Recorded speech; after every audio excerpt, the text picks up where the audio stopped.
Dice Crónicas de la Mariposa, así se llama el libro de Jimmy. La transgresión de la palabra y el sueño. Es una verdad sabida y consensuada que cada nueva obra literaria que nace es y debe ser motivo de fiesta, de jolgorio y de esperanza. Todo autor que se haya embarcado en la visión de parir y publicar una obra, sin importar el género a la que ésta pertenezca, podrá hablar con suficiente veracidad sobre la demanda creativa, los ingentes y múltiples esfuerzos, sacrificios y satisfacciones que entraña fijarse a alcanzar el objetivo de legar al mundo de un trozo de su vida, de sus exploraciones creativas y su cosmovisión como autor. Cada obra literaria y artística que nace y se comparte es un universo que se abre ante los ojos del que la consume.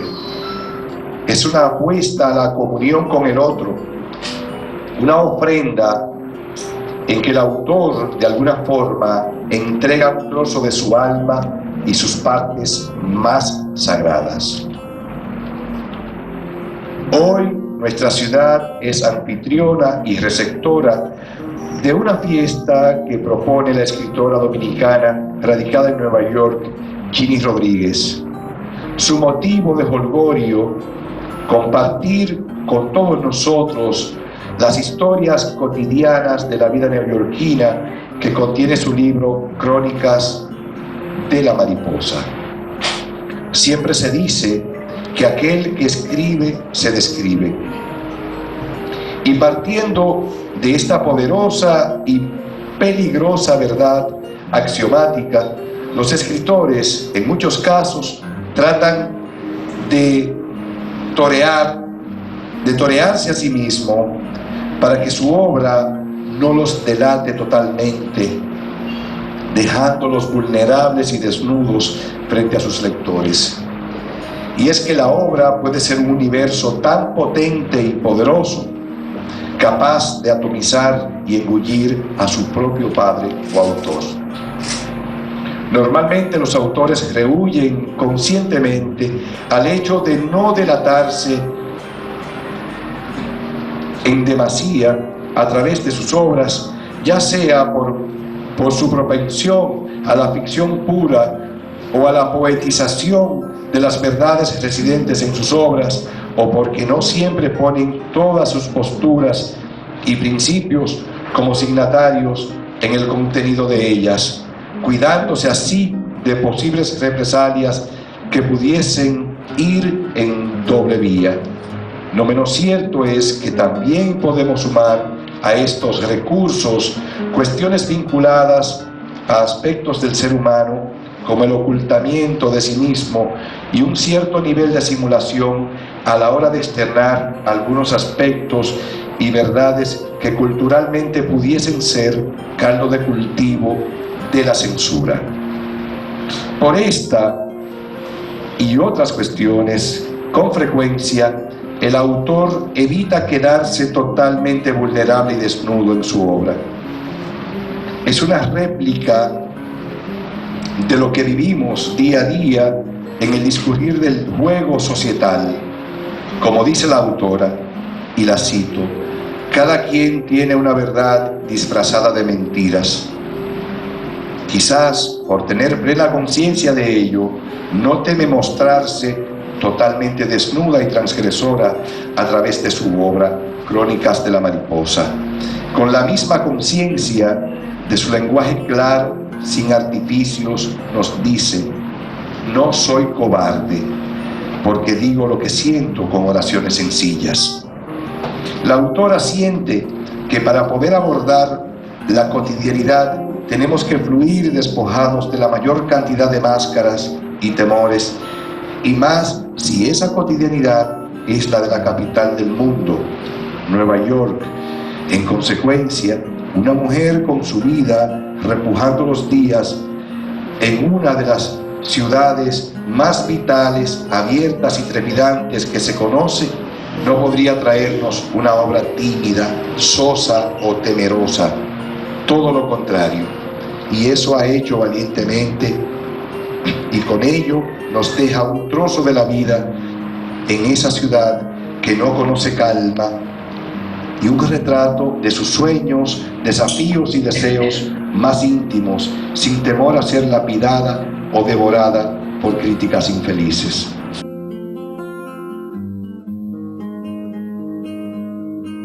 Gracias y gracias a todos y a todas por estar acá presente, apoyándome en esta actividad, en la presentación de mi libro. Yo diría que es más una excusa para yo conectarme a nivel cultural con la provincia de España, especialmente acá en Moca.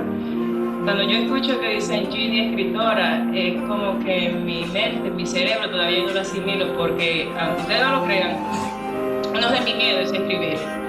Entonces yo soy una persona que digo, coño, yo soy masoquista, ¿verdad? Porque uno de mis miedos es escribir, entonces me encanta escribir, es como hay como una necesidad, como dice Geraldo, y de verdad Geraldo, muchísimas gracias, te agradezco esta presentación tan linda y tan importante. Cuando yo lo conocí, cuando yo vi la película, yo me quedé fascinada con su participación, su actuación. Y Benjamín me habla de él como persona, como ser humano, su humanidad. Y cuando tú quieres algo, somos energía, uno lo atrae. Y tenerlo en mi vida presente es una bendición como Mariano, como Benjamín y como todas las personas que a través de Benjamín y Geraldo y Mariano he conocido. Y gracias por estar acá. Yo cuando escribí este libro, en verdad no fue el libro que yo quería escribir. Yo tenía una necesidad y yo comencé a escribir, contando todo lo que yo recordaba de mi infancia cuando yo vivía en Santo Domingo. Yo nací en un barrio en San Carlos, me crié en Villa Francisca, en un patio con letrina, con zanja, ¿tú me entiendes? Pero yo era una niña que yo soñaba mucho. Y yo siempre vivía pensando cuando yo sea adulta, cuando yo muchas cosas pensaba también. Empecé a leer novelitas de Jamín y Julia, porque eso era lo único que había en casa de mi tía cuando mi mamá me deja para irse a vivir a Estados Unidos.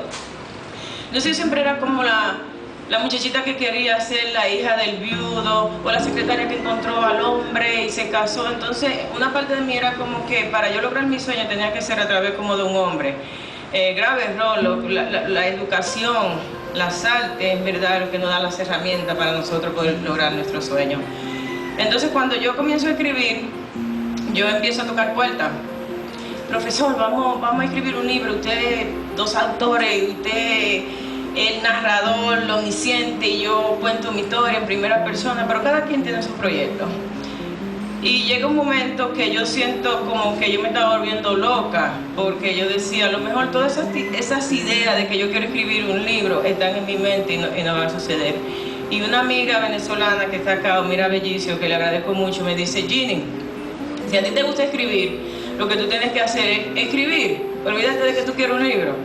Y yo te voy a crear un blog para que tú entonces publiques tus historias. Y cuando las publiques, si a la gente le gusta, te va a leer y tú vas a tener entonces tus seguidores.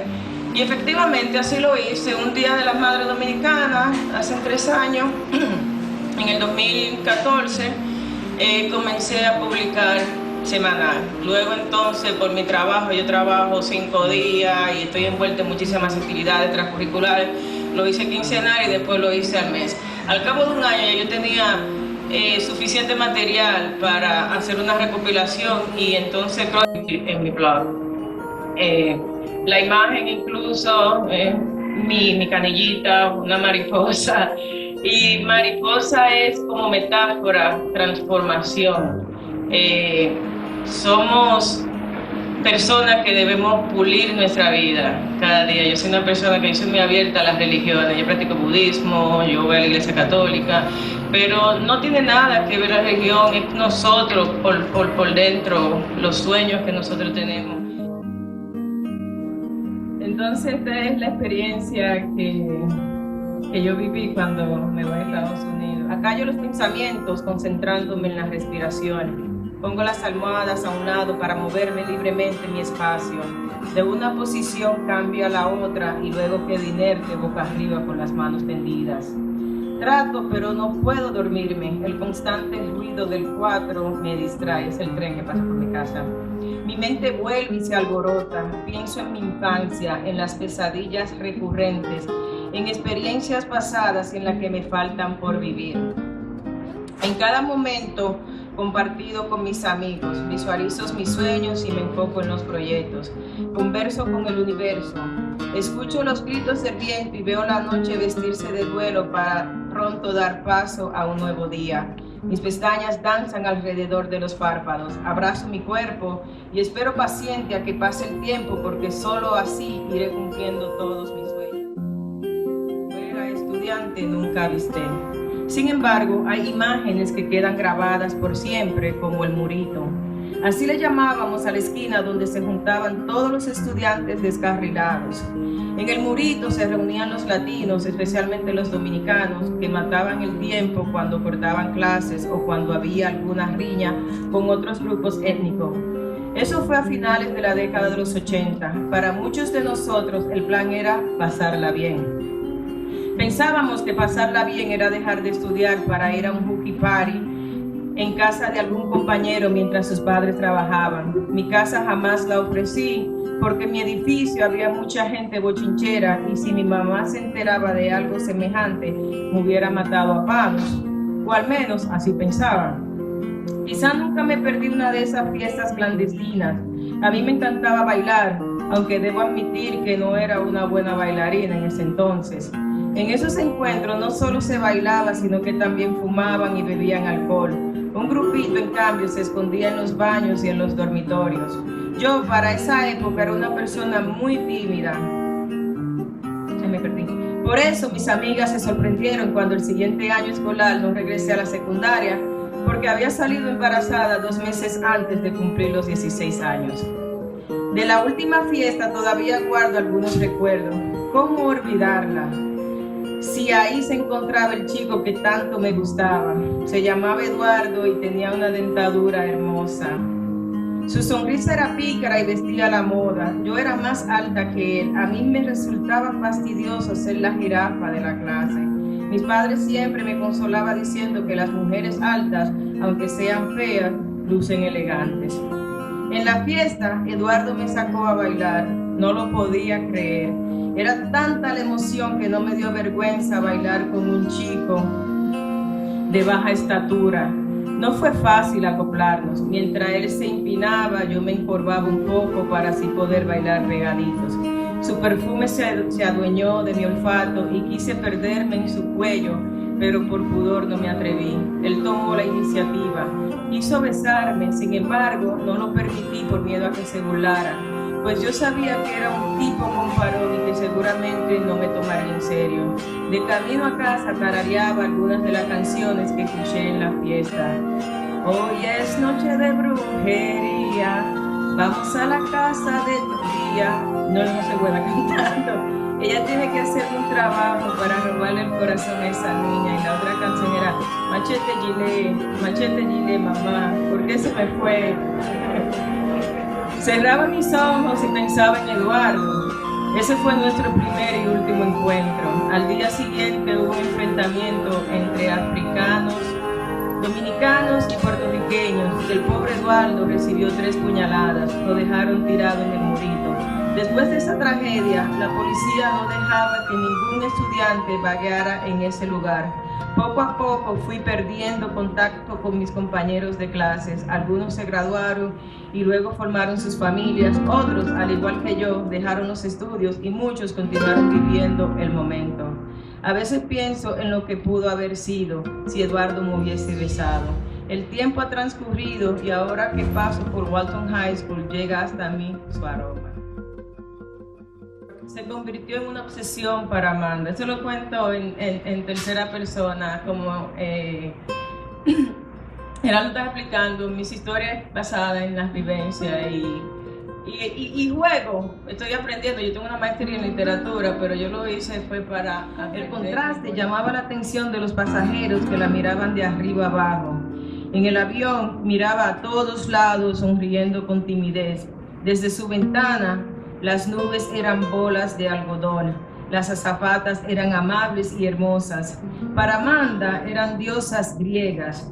Le dijo a su tía que quería ser una aeromoza y viajar a muchos países.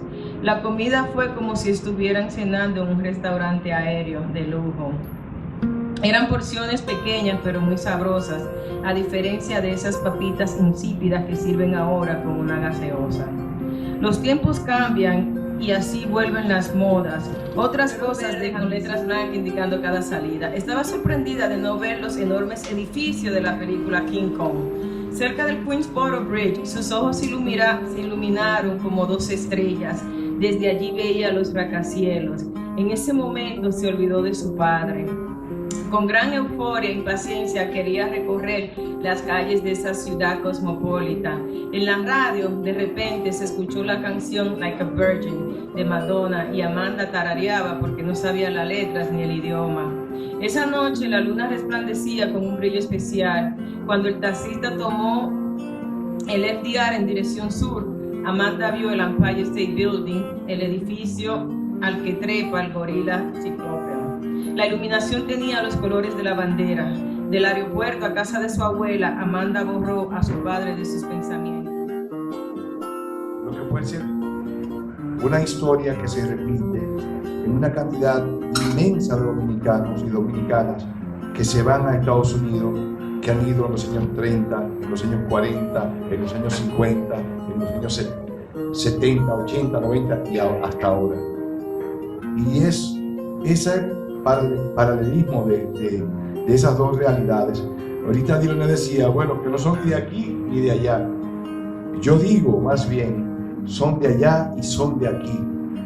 El dominicano que está en Nueva York tiene una idea muy extremadamente presente de su isla.